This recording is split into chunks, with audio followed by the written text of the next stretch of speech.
AB news Telugu వార్తలకు స్వాగతం. ముందుగా వార్తల్లోని ముఖ్యాంశాలు. కలిసి రాష్ట్ర అభివృద్ధి చేద్దామని బీజేపీ ఎమ్మెల్యేలకు సీఎం రేవంత్ రెడ్డి పిలుపు. ఎన్నికల తర్వాత రాజకీయాలు పక్కన పెట్టి ముందుకెళ్లాలన్న సీఎం. నిధుల కోసం సమిష్టి ప్రయత్నాలు అవసరమన్న రేవంత్. సహకార రాజకీయాలకు సంకేతంగా సీఎం వ్యాఖ్యలు. కోమటిరెడ్డి వెంకటరెడ్డి దుష్ప్రచారంపై అనిరుద్ ఆవేదన. దేవుళ్లాంటి నాయకుడిపై వీడియోలు బాధాకరమన్న ఎమ్మెల్యే. 3 రోజులుగా తినలేకపోతున్నారన్న అనిరుద్. నిజాలు త్వరలో బయట పెడతాయని అనిరుద్ స్పష్టం. జర్నలిస్టుల అరెస్టులపై ఎంపీ చామల కిరణ్ స్పందన. ఆధారాలు లేకుండా కథనాలు రాయకూడదన్న ఎంపీ. బాధ్యతాయుత జర్నలిజమే ప్రజాస్వామ్యానికి అవసరమని వెల్లడి. ఊహాజనిత కథనాలపై తీవ్ర వ్యాఖ్యలు. దేశానికి కమ్యూనిస్టుల అవసరం తప్పనిసరిగా ఉందన్న కోనంనేని. 100 ఏళ్ల పోరాట చరిత్రను గుర్తు చేసిన సిపిఐ నేత. ప్రజా సమస్యలే కమ్యూనిస్టుల అజెండా అని వ్యాఖ్య. లౌకిక ప్రజాస్వామ్య రక్షణకు ఉద్యమం అవసరమని వెల్లడి.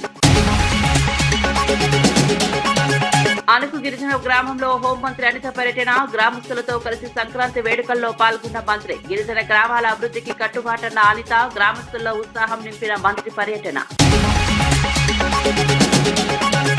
ఇక వార్త వివరాల్లోకి వెళ్తే, పిన్నెన్నిలో దారుణ హత్యకు గురైన వైఎస్ఆర్సీపీ కార్యకర్త సాల్మాన్ అంత్యక్రియల్లో గురజాల మాజీ ఎమ్మెల్యే కాసు మహేష్ రెడ్డి పాల్గొన్నారు. అంత్యక్రియలకు వెళ్లకుండా పోలీసులు తొలుత అడ్డుకోవడంతో ఉద్రిక్తత నెలకొంది.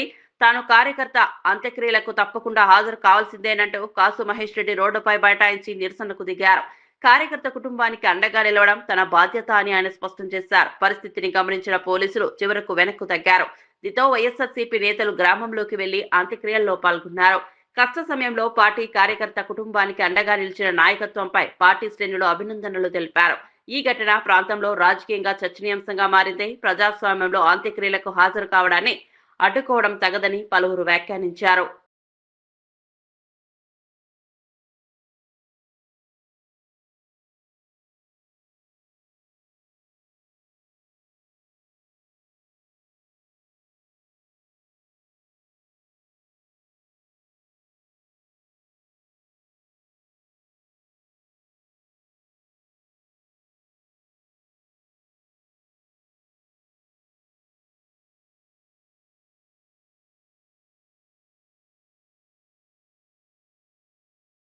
రండి కలిసి రాష్ట్ర అభివృద్ధి చేద్దామని ముఖ్యమంత్రి రేవంత్ రెడ్డి బీజేపీ ఎమ్మెల్యేలకు పిలుపునిచ్చారు. రాష్ట్ర అభివృద్ధి నిధుల కోసం ప్రధాని నరేంద్ర మోదీ కేంద్ర మంత్రులను కలుస్తున్నామని తెలిపారు. అవసరమైన అనుమతులు తెచ్చుకున్నామని పేర్కొన్నారు. రాష్ట్రంలో బీజేపీ ఎమ్మెల్యేలు కూడా రాష్ట్ర మంత్రుల వద్దకు వచ్చి పనులు చేసుకోవాలని సూచించారు. ఎన్నికల వరకే రాజకీయాలు ఉంటాయని, ఎన్నికల తర్వాత అంతా రాష్ట్రం కోసమే పనిచేయాలని ఆయన వ్యాఖ్యానించారు. పార్టీ భేదాలు పక్కన పెట్టి ప్రజల ప్రయోజనాల కోసం కలిసి ముందుకెళ్లాలని సీఎం స్పష్టం చేశారు. ఈ వ్యాఖ్యలు రాజకీయ వర్గాల్లో ప్రాధాన్యం సంతరించుకున్నాయి. అభివృద్ధి విషయంలో సహకార రాజకీయాలకు ఇది సంకేతమని విశ్లేషకులు భావిస్తున్నారు. రాష్ట్రానికి నిధులు తీసుకురావడంలో సమిష్టి ప్రయత్నాలు అవసరమని సీఎం పునరుద్ఘాటించారు. భారతీయ జనతా పార్టీ నాయకులకి వేదిక మీద నుంచి విజ్ఞప్తి చేస్తున్నా. ప్రతి 3 నెలలకు ఒకసారి ప్రధానమంత్రి దగ్గరికి వెళ్తున్నా. ప్రతి 10 రోజులకు ఒకసారి కేంద్ర మంత్రుల దగ్గరికి వెళ్తున్నా.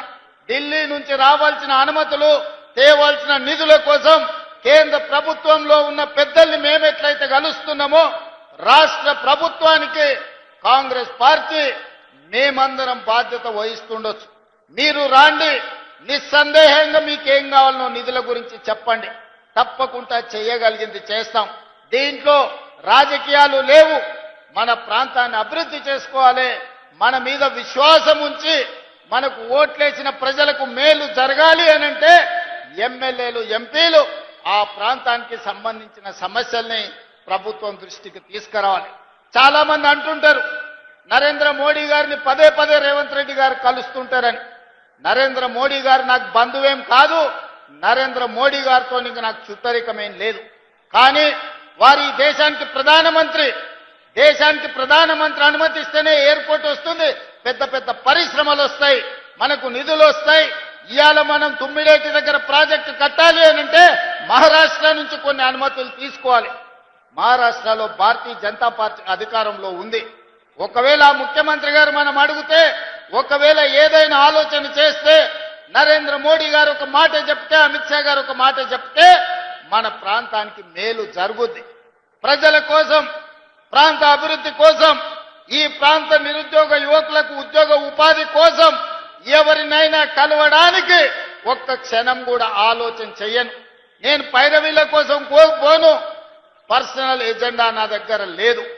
నాకున్నదల్లా చిన్న వయసులోనే ఈ తెలంగాణ రాష్ట్ర ప్రజలు 4 కోట్ల తెలంగాణ బిడ్డలు ఈ రోజు నాకు అవకాశం ఇచ్చి భుజము తట్టి ముఖ్యమంత్రి కుర్చీలో కూర్చోబెట్టారు. మరి దానికి న్యాయం చేయాల్సిన బాధ్యత నా మీద ఉందా లేదా మీరు ఒకసారి ఆలోచన చేయండి. ఎవరిని కలిసినా నేను వెళ్ళినప్పుడు బీజేపీ ఎంపీలు కూడా ఉన్నారు. నేను వెళ్ళేటప్పుడు నా సహచర మంత్రులను కూడా తీసుకెళ్ళి చైనాలోని జిషాంగ్షి ప్రావిన్స్ లో మానవత్వాన్ని చాటే సంఘటన చోటు చేసుకుంది. కూల్ డ్రింక్స్ లో వెళ్తున్న ఓ ట్రక్కు ప్రమాదవశాత్తు బోల్తాపడడంతో సీసాలన్నీ రోడ్డుపై చెల్లాచెదురయ్యాయి. సాధారణంగా ఇలాంటి ఘటనలో లూటీలు జరుగుతుంటాయి, కానీ అక్కడి ప్రజలు భిన్నంగా స్పందించారు. డ్రైవర్ కొండగా నిలిచిన స్థానికులు రాత్రింబవళ్లు శ్రమించి ఒక్క సీసా కూడా పోకుండా భద్రపరిచారు. డ్రైవర్ ను భారీ నష్టం నుంచి కాపాడారు. ఈ సంఘటనకు సంబంధించిన వీడియో సోషల్ మీడియాలో వైరల్ గా మారి ప్రపంచవ్యాప్తంగా ప్రశంసలు అందుకుంటోంది. మానవత్వం ఇంకా బతికే ఉందని ఘటన రుజువు చేస్తోందని నెటిజన్లు వ్యాఖ్యానిస్తున్నారు. కష్ట సమయంలో ఒకరికి ఒకరు సహాయం చేసుకోవాలనే సందేశాన్ని ఈ సంఘటన బలంగా చేకూరుస్తోంది.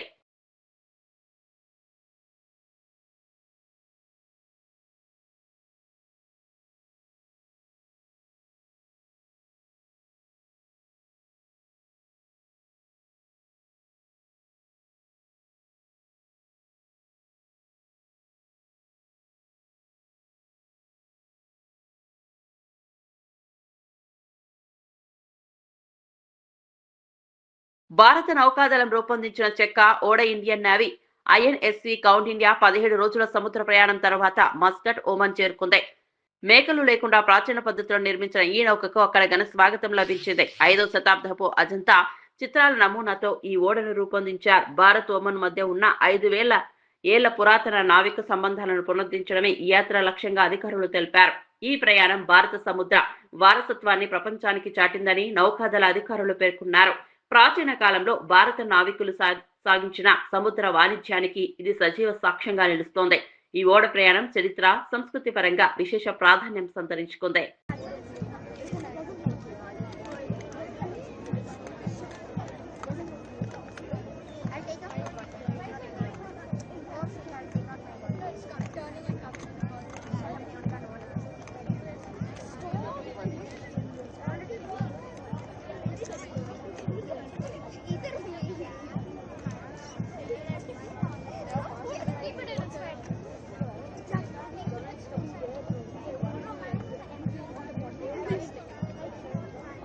జడ్చర్ల కాంగ్రెస్ ఎమ్మెల్యే అనిరుద్ రెడ్డి పార్టీ నేత కోమటిరెడ్డి వెంకటరెడ్డిపై జరుగుతున్న దుష్ప్రచారంపై తీవ్ర ఆవేదన వ్యక్తం చేశారు. కోమటిరెడ్డి వెంకటరెడ్డి శ్రీరామచంద్రుడు లాంటి వాడని, ఆయన బావిలో దూకమన్నా తాను సిద్ధంగా ఉన్నానని వ్యాఖ్యానించారు. దేవుళ్లాంటి నాయకుడిపై వీడియోలు చేయడం బాధాకరమన్నారు. ఈ దుష్ప్రచారం వల్ల తాను 3 రోజులుగా తిండి కూడా తినలేకపోతున్నానని చెప్పారు.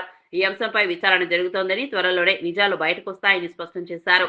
పార్టీ ప్రతిష్టను దెబ్బతీసే ప్రయత్నాలు సహించబోమన్నారు. మొన్న సంక్రాంతి సెలవులు ఉన్నాయని చెప్పేసి నా కొడుకుని 3 రోజులు హాలిడేకి తీసుకెళ్తే టీవీలో చూసినప్పుడు చాలా బాధగా అనిపించింది. వెంకన్న ఇట్లా నేను విషం చేయించి చంపాడని చెప్పడం ఇంకా బాధగా అనిపించింది. వెంకన్న ఒక తెలంగాణకి బ్రాండ్ కోమటిరెడ్డి వెంకన్న ఇలాంటి వాక్యాలు మీరు చెప్పినందుకు చాలా బాధపడ్డాను. ఒక శ్రీరామచంద్రుని అంటే కోమటిరెడ్డి వెంకటరెడ్డి గారు, ఆయనకు దగ్గర సన్నిహితుడుగా నాకు తెలుసు ఆయన గురించి. శ్రీరామచంద్రుడు ఆయన గురించి ఇట్లా తప్పుడు ప్రచారం చేసుడు మాత్రము తప్పు అని చెప్పి కూడా నేను అనుకుంటున్నాను. అదే కాకుండా ఎన్టీవీ వాళ్ళు కూడా, అంటే అది తెలిసి జరిగిందో తెలియక జరిగిందో, చౌదరి గారు కూడా నాకు బాగా తెలుసు. అయితే ఎట్లా జరిగిందో కూడా తెలియదు. సరే, ఎంక్వైరీ జరుగుతుంది. ఎంక్వైరీ జరిగినప్పుడు మనకు కొన్ని నిజాలు తెలుస్తాయి. కోమటిరెడ్డి వెంకటరెడ్డి అన్న మీకు కావాలంటే ప్రజలు ఆయన తెలంగాణ కోసము మినిస్ట్రీ పదవి వద్దని చెప్పి రిజైన్ చేసి వచ్చినాయి. అంత పెద్ద మంచి పైన ఇలాంటి వీడియోలు తీయడం కరెక్ట్ కాదు. ఒకటే మాటలు చెప్తున్నాను, కోమటిరెడ్డి వెంకన్న ఈ రోజున్న శ్రీరామచంద్ర. జయశంకర్ భూపాలపల్లి జిల్లా కాటారం మండలం మేడిపల్లి టోల్గేట్ సమీపంలో కారు దగ్ధమైన ఘటన కలకలం రేపింది. వరంగల్ నుంచి మేడారం దర్శనం అనంతరం కాళేశ్వరం వెళ్తున్న సమయంలో కారులో షార్ట్ సర్క్యూట్ కారణంగా మంటలు చెలరేగాయి. కారు నుంచి పొగలు రావడాన్ని గమనించిన ప్రయాణికులు అప్రమత్తమై వెంటనే బయటకు దిగడంతో ప్రాణాపాయం తప్పింది. కారులో ప్రయాణిస్తున్న 4 వ్యక్తులు సురక్షితంగా బయటపడ్డారు. సమాచారం అందుకున్న పోలీసులు, అగ్నిమాపక సిబ్బంది వెంటనే సంఘటనా స్థలానికి చేరుకుని మంటలను అదుపులోకి తీసుకొచ్చారు. అయితే అప్పటికే కారు పూర్తిగా దగ్ధమైంది. ఈ ఘటనతో కొద్దిసేపు ట్రాఫిక్ కు అంతరాయం ఏర్పడింది. వాహనదారులు ఎలక్ట్రికల్ లోపాలపై జాగ్రత్తగా ఉండాలని అధికారులు సూచించారు.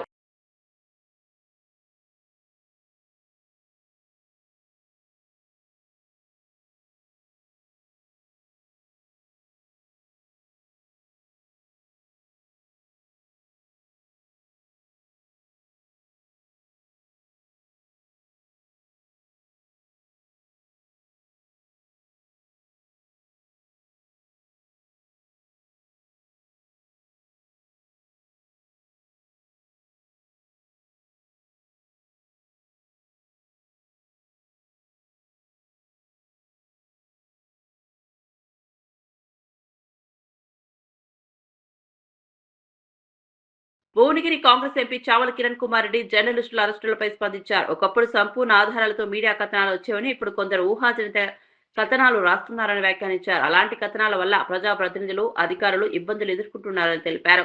ఒక కేబినెట్ మంత్రి బయటకు వచ్చి విషయం ఇచ్చి చంపమని అన్నారంటే పరిస్థితి ఎంత తీవ్రమైందో అర్థం చేసుకోవాలని అన్నారు. మీడియాకు తమ వ్యతిరేకం కాదని, కానీ ఆధారాలు లేకుండా వ్యక్తుల వ్యక్తిత్వాన్ని దెబ్బతీసే కథనాలు రాయకూడదని సూచించారు. బాధ్యతాయుత జర్నలిజమే ప్రజాస్వామ్యానికి అవసరమన్నారు. అధికార ప్రతినిధిగా మీడియాతో సంబంధాలు ఉన్నటువంటి వ్యక్తిగా నాకు అందరూ దగ్గర వాళ్ళే.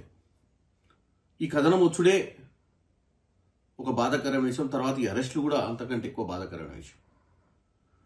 కానీ మీరు అర్థం చేసుకోవాల్సింది ఏంటంటే ఆ కథనం ద్వారా ఒక మంత్రివర్యులే బయటకు వచ్చి నాకు ఇంత విషయం ఇచ్చి సంపరాదని, మీకు అంత కోపం ఉంటే అని చెప్పేదాకా వచ్చిందంటే ఒక్కసారి మనం ఆలోచించాలి.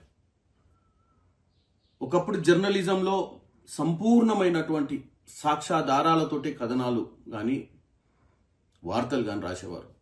ఇప్పుడు ఊహించి ఇలా జరుగుతుందేమో, ఇలా జరిగి ఉండవచ్చేమో అన్న విధంగా మనం కథనాలు రాయడంతో ఒక మంత్రిగా ఉన్నటువంటి వారే ఇట్లా వచ్చి వాళ్ళు బాధపడుతున్నారంటే మరి ఒక ఉన్నత చదువుకొని ఆ స్థానంలో ఉన్నటువంటి అధికారిని, మరి ఆమె కుటుంబంలో కానీ దేశానికి కమ్యూనిస్టుల అవసరం ఎంతైనా ఉందని సిపిఐ రాష్ట్ర కార్యదర్శి ఎమ్మెల్యే కూనంనేని సాంబశివరావు వ్యాఖ్యానించారు. 100 ఏళ్ల చరిత్ర సిపిఐ ఎన్నో పోరాటాలు చేసి ప్రజల హక్కుల కోసం నిలబడిందన్నారు. దేశ స్వాతంత్ర ఉద్యమంలో కమ్యూనిస్టుల పాత్రను విస్మరించలేమని తెలిపారు.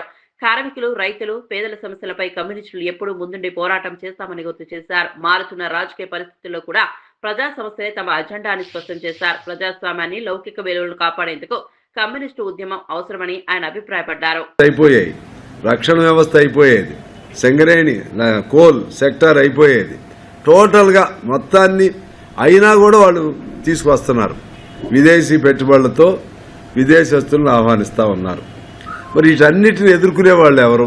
ఇటువంటి వాటిని ఎదుర్కోవాలంటే అవి మన ఆస్తులు, నష్టాలతో ఉన్నాయి కాదు. నేను చెప్పినన్ని లాభాలతో ఉన్నటువంటి సంస్థలు. వీటన్నిటినీ ఆ విధంగా చేస్తూ ఉంటే ఎదుర్కోవాలంటే ఎవరంటే ఒక కమ్యూనిస్టులు.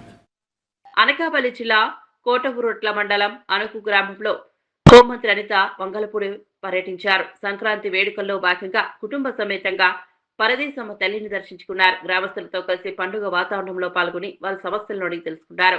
గిరిజన గ్రామాల అభివృద్ధికి ప్రభుత్వం కట్టుబడి ఉందని మంత్రి భరోసా ఇచ్చారు. మౌలిక వసతులు, రహదారులు, విద్య, వైద్య రంగాలపై ప్రత్యేక దృష్టి పెట్టినట్లు తెలిపారు. గ్రామీణ సంస్కృతి, సంప్రదాయాలను కాపాడాల్సిన అవసరం ఉందని పేర్కొన్నారు. మంత్రి పర్యటన గ్రామస్తుల్లో ఉత్సాహాన్ని నింపింది. అధికారులు, ప్రజాప్రతినిధులు కూడా ఈ కార్యక్రమంలో పాల్గొన్నారు. 2 మంది అంగన్వాడీలో చదువుతున్నారు. వాళ్ళు కాక ఇంకో 25 మంది పిల్లలు స్కూల్ గోయింగ్ పిల్లలు ఉన్నారు. వీళ్ళందరూ కూడా గొట్టివాడ పంచాయతీకి స్కూల్కి వెళ్ళేటట్టుగా వాళ్ళందరూ కూడా చెప్పున్నారు. అయితే వాళ్ళందరికీ కూడా ఇక్కడ స్కూల్ సదుపాయం, అదేవిధంగా రోడ్డు సదుపాయం, ముఖ్యంగా ఇక్కడ సెల్ టవర్ కూడా లేదు, వాళ్ళందరూ కూడా చెప్పున్నారు. ఇందులో బ్యూటీనెస్ ఏంటంటే ఇంత దూరంలో ఉండి కూడా డిగ్రీ చదువుకున్న పిల్లలు, ఇంటర్మీడియట్ చదువుకున్న పిల్లలు కూడా ఇక్కడ ఉండడం అనేది నిజంగా చాలా మంచి విషయం కింద మనం భావించాలి. ఇక్కడున్న పిల్లలందరినీ కూడా ఎంకరేజ్ చేసే కార్యక్రమం కూడా చేయాలి. ఈ రోజు అన్ని విధాల ఎన్డీఏ కూటమి గవర్నమెంట్ ఈ రోజు ఈ గ్రామాన్ని ఆదుకోవడంలో అన్ని విధాలా సహకరిస్తున్నందుకు ప్రత్యేకంగా గౌరవ సీఎం గారు చంద్రబాబు నాయుడు గారికి, గౌరవ డిప్యూటీ సీఎం పవన్ కళ్యాణ్ గారికి, నారా లోకేష్ బాబు గారికి నేను ప్రత్యేకంగా ధన్యవాదాలు తెలియజేసుకుంటున్నా. వీళ్ళందరితో కలిసి మా కుటుంబ సమేతాలుగా ఇక్కడికి వచ్చి, మేము కుటుంబాలతో సైతం ఇక్కడికి వచ్చి వీళ్ళందరితోని కూడా ఈ కార్యక్రమంలో పాల్పంచుకోవడం అనేది నిజంగా చాలా మంచి పరిణామం కింద భావిస్తూ మరొకసారి మీ అందరికీ కూడా కనుమ శుభాకాంక్షలు తెలియజేసుకుంటూ సెలవు తీసుకుంటాం. అనకాపల్లి జిల్లా నర్సీపట్నం శాంతినగర్ లో తొలి సంక్రాంతి సందర్భంగా కొత్త అల్లుడికి అరుదైన స్వాగతం లభించింది. నాలం రమేష్ కుమార్ దంపతులు తమ అల్లుడు శ్రీహర్ష, కూతురు లక్ష్మీ నవ్యకు గోదావరి సంప్రదాయం ప్రకారం ఏకంగా 290 రకాల పిండి వంటలతో భారీ విందు ఏర్పాటు చేశారు. గురువారం భోజనంకు వచ్చిన అల్లుడు ఇంట్లో అమర్చిన వంటల శ్రేణి చూసి ఆశ్చర్యానికి గురయ్యాడు. పండుగ అంటే కుటుంబ బంధాలు, ఆత్మీయతలేనని ఈ విందు చాటి చెప్పింది. ఈ అరుదైన విందు దృశ్యాలు సోషల్ మీడియాలో వైరల్ గా మారాయి. సంప్రదాయాలకు ఇప్పటికీ విలువ ఉందని ఈ ఘటన నిరూపిస్తోంది.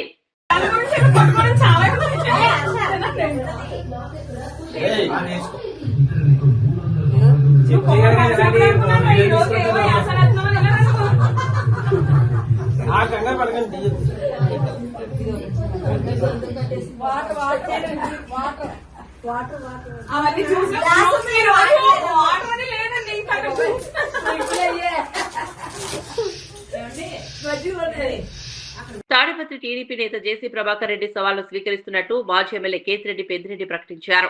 తాడిపత్రి నియోజకవర్గంలో జేసీ 30 ఏళ్ల పాలనకు తన 5 ఏళ్ల పాలనపై బహిరంగ చర్చకు తాను సిద్ధమన్నారు. చర్చకు తేదీ ఖరారు చేసి కలెక్టర్ ఎస్పీకి సమాచారం ఇవ్వాలని సవాల్ విసిరారు. రాయలసీమ జిల్లాలో ఎక్కడైనా చర్చకు సిద్ధమని తెలిపారు. తన కుటుంబ సభ్యులతో మాత్రమే వచ్చి ప్రజల ముందు నిజాలు చెబుతానని స్పష్టం చేశారు. ప్రజలకు ఎవరు ఏం చేశారో స్పష్టంగా తెలుస్తోందన్నారు. అభివృద్ధి, సంక్షేమం, పాలన అంశాలపై చర్చ జరగాలని సూచించారు. ఈ వ్యాఖ్యలు తాడిపత్రి రాజకీయాల్లో కొత్త వేడి పుట్టిస్తున్నాయి. ఇరు వర్గాల మధ్య మాటల యుద్ధం మరింత ముదిరే అవకాశం కనిపిస్తోంది. ఎవరన్నా కానీ మొన్న ప్రభాకర్ రెడ్డి చెప్తాడు, పౌరుషం గురించి మాట్లాడినాడు. ఆయన ఈ లిఫ్ట్ ఇరిగేషన్ మీద ధర్మారం ఎమ్మెల్యే ఏదన్నా తప్పుడుగా మాట్లాడింటే నువ్వు నీ ప్రభుత్వం తరఫునో మీ ముఖ్యమంత్రి తరఫునో వకీల్తా తీసుకొని మాట్లాడాలి. అంటే అది కాదయా, ఇది పరిస్థితి, నువ్వు మాట్లాడడం తప్పని. ప్రతిసారి పౌరుషం పౌరుషం అని మాట్లాడతాడు. ఈ పౌరుషం ఏ దాని మీద ఉండాలా? నేనైతే అతని ఛాలెంజ్కి అయితే నేను స్వీకరిస్తాను. 30 సంవత్సరాల నుండి ఇప్పుడు కూడా వాళ్ళు ఎమ్మెల్యేలుగా ఉన్నారు, మున్సిపల్ చైర్మన్లుగా ఉన్నారు. వాళ్ళ అభివృద్ధి పైన ఏదన్నా ఉంటే కూడా నేను 5 ఏళ్ళు చేసిన దానిపైన కూడా ఎక్కడన్నా కానీ కూర్చొని చర్చకు నేను సిద్ధంగా ఉండాలి. దానిపైన నువ్వు సిద్ధంగా ఉండావా? చర్చించడానికి, డెవలప్మెంట్ మాట్లాడేదానికి పౌరుషం అవసరం లేదు, చర్చ అవసరం. దీంట్లో ఆయన ప్రతిసారి కాంట్రాక్ట్ ఉద్యోగాల భర్తీలో తీవ్ర అవినీతి జరుగుతోందని బీఆర్ఎస్ నాయకుడు మన్నె కృష్ణాంక్ ఆరోపించారు. భర్తీ అవుతున్న ఉద్యోగాల వివరాలు ముందుగా అలంపూర్ కాంగ్రెస్ మాజీ ఎమ్మెల్యే సంపత్ కుమార్ వద్దకే వెళ్లాల్సి వస్తోందని అన్నారు. ఆ జాబితాపై సంపత్ కుమార్ టిక్ పడితేనే అది బయటకు వస్తోందని, ఆ టిక్ పడాలంటే డబ్బులు ఇవ్వాల్సిన పరిస్థితి ఉందని ఆరోపించారు. ఒకవేళ అధికారులు టిక్ వేయడాన్ని నిరాకరిస్తే వారిని వెంటనే బదిలీ చేస్తున్నారని సంచలన వ్యాఖ్యలు చేశారు. ఇది నిరుద్యోగ యువత భవిష్యత్తులో ఆడుకునే చర్యగా ఆయన మండిపడ్డారు. ఈ ఆరోపణలపై ప్రభుత్వం స్పందించాలని డిమాండ్ చేశారు. ఉద్యోగ నియామకాల్లో పారదర్శకత లేకపోవడంపై రాజకీయ వర్గాల్లో తీవ్ర చర్చ కొనసాగుతోంది. ఆ లిస్టుని సంపత్ కుమార్ గారు టిక్ చేస్తేనే అప్పుడు బయటికి రిలీజ్ కావాలనంట. ఆ టిక్ పడాలంటే ఏంది? పైసలు రావాలి. ఆ టిక్ చేయడానికి ఆ లిస్టు అధికారి ఇవ్వకపోతే ఇమీడియట్గా ట్రాన్స్ఫర్. ఇది మేము ఛాలెంజ్ చేస్తున్నాం, నిరూపిస్తాం. లిస్టు ఇవ్వకపోతే లిస్టు నాకు పంపాలే, జాబ్స్ లిస్టు నాకు పంపాలే అని హుకుం జారీ చేయడం అధికారి మీద. ఆ లిస్టు రాకపోతే ఇమ్మీడియట్గా 2 రోజుల్లో బదిలీ. ఇది తెలంగాణ యువత గమనించాలి. ఈయన రాష్ట్ర ముఖ్యమంత్రి కాదు, ఈయన మంత్రి కాదు, ఆ జిల్లా ఇన్ఛార్జ్ మంత్రి కాదు, కనీసం ఎమ్మెల్యే కూడా కాదు. మరి ఉద్యోగాల లిస్టు ఎవరు భర్తీ అయినరు, ఎవరు సెలెక్ట్ అయినరు అనేది లిస్టు ఈయన ఇంటికి ఎందుకు పోవాలి? ఇది తెలంగాణ యువత ఆలోచించారు. కృష్ణా జిల్లా పెదపారుపూడి మండలం భూషణగుళ్ల గ్రామంలో కోడి పందాల బరి వద్ద జరిగిన ఘర్షణలో ఓ వ్యక్తి తీవ్రంగా గాయపడ్డాడు. పందెం విషయంలో తలెత్తిన గొడవ హింసాత్మకంగా మారింది. గుడివాడకు చెందిన అనగాని జగన్నాథం అనే వ్యక్తిపై కోడి కత్తితో దాడి చేయడంతో అతనికి తీవ్ర గాయాలయ్యాయి. స్థానికులు వెంటనే గాయపడిన వ్యక్తిని ఆసుపత్రికి తరలించారు. సంక్రాంతి వేళ కోడి పందాలు, పేకాటలు గ్రామాల్లో ఉద్రిక్తతలకు దారితీస్తున్నాయని ప్రజలు ఆందోళన వ్యక్తం చేస్తున్నారు.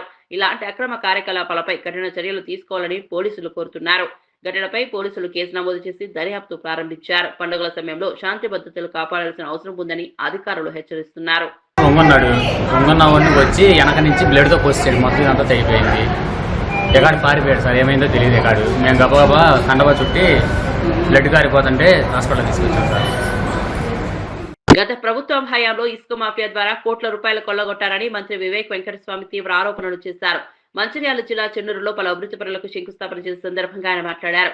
అక్రమ ఇసుక త్రవ్వకాల వల్ల ప్రభుత్వానికి భారీ నష్టం వాటిల్లిందని తెలిపారు. ప్రస్తుతం ఆ అక్రమాలకు అడ్డుకట్ట వేస్తున్నామని, పారదర్శక విధానాలతో ఇసుక విధానం అమలు చేస్తున్నామని చెప్పారు. అభివృద్ధి పనులకు ఇసుక కొరత లేకుండా చర్యలు తీసుకుంటామని స్పష్టం చేశారు. ప్రజాధనం దోచుకున్న వారిపై కఠిన చర్యలు తప్పవని హెచ్చరించారు. పెడుతున్నారంటే మంచి విషయం కదా, అది తిప్పి కొట్టే అవసరం ఉంది వాళ్ళకు. ఎందుకంటే అబద్ధాలు చెప్పుకుంటూ ఈ ఇసుక దందా భూదందా చేసి కోట్లాది రూపాయలు సంపాదించారు.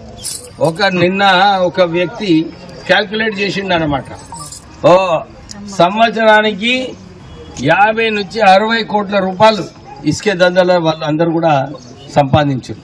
అది ఎవరి పైసలు? మన ప్రభుత్వం పైసలు. వార్తలు ముగించే ముందు ముఖ్యాంశాలు మరోసారి. కలిసి రాష్ట్ర అభివృద్ధి చేద్దామని బీజేపీ ఎమ్మెల్యేలకు సీఎం రేవంత్ రెడ్డి పిలుపు. ఎన్నికల తర్వాత రాజకీయాలు పక్కన పెట్టి ముందుకెళ్లాలన్న సీఎం. నిధుల కోసం సమిష్టి ప్రయత్నాలు అవసరమన్న రేవంత్. సహకార రాజకీయాలకు సంకేతంగా సీఎం వ్యాఖ్యలు. కోమటిరెడ్డి వెంకటరెడ్డి దుష్ప్రచారంపై అనిరుద్ ఆవేదన. దేవుళ్లాంటి నాయకుడిపై వీడియోలో బాధాకరమన్న ఎమ్మెల్యే. 3 రోజులుగా తినలేకపోతున్నారన్న అనిరుద్. నిజాలు త్వరలో బయట పెడతాయని అనిరుద్ స్పష్టం. జర్నలిస్టుల అరెస్టులపై ఎంపీ చామల కిరణ్ స్పందన. ఆధారాలు లేకుండా కథనాలు రాయకూడదన్న ఎంపీ. బాధ్యతాయుత జర్నలిజమే ప్రజాస్వామ్యానికి అవసరమని వెల్లడి. ఊహాజనిత కథనాలపై తీవ్ర వ్యాఖ్యలు. దేశానికి కమ్యూనిస్టుల అవసరం తప్పనిసరిగా ఉందన్న కోనంనేని. 100 ఏళ్ల పోరాట చరిత్రను గుర్తు చేసిన సిపిఐ నేత. ప్రజా సమస్యలే కమ్యూనిస్టుల అజెండా అని వ్యాఖ్య. లౌకిక ప్రజాస్వామ్య రక్షణకు ఉద్యమం అవసరమని వెల్లడి. అణుకు గిరిజన గ్రామంలో హోంమంత్రి అనిత పర్యటన. గ్రామస్తులతో కలిసి సంక్రాంతి వేడుకల్లో పాల్గొన్న మంత్రి. గిరిజన గ్రామాల అభివృద్ధికి కట్టుబాటన్న అనిత. గ్రామస్తుల్లో ఉత్సాహం నింపిన మంత్రి పర్యటన.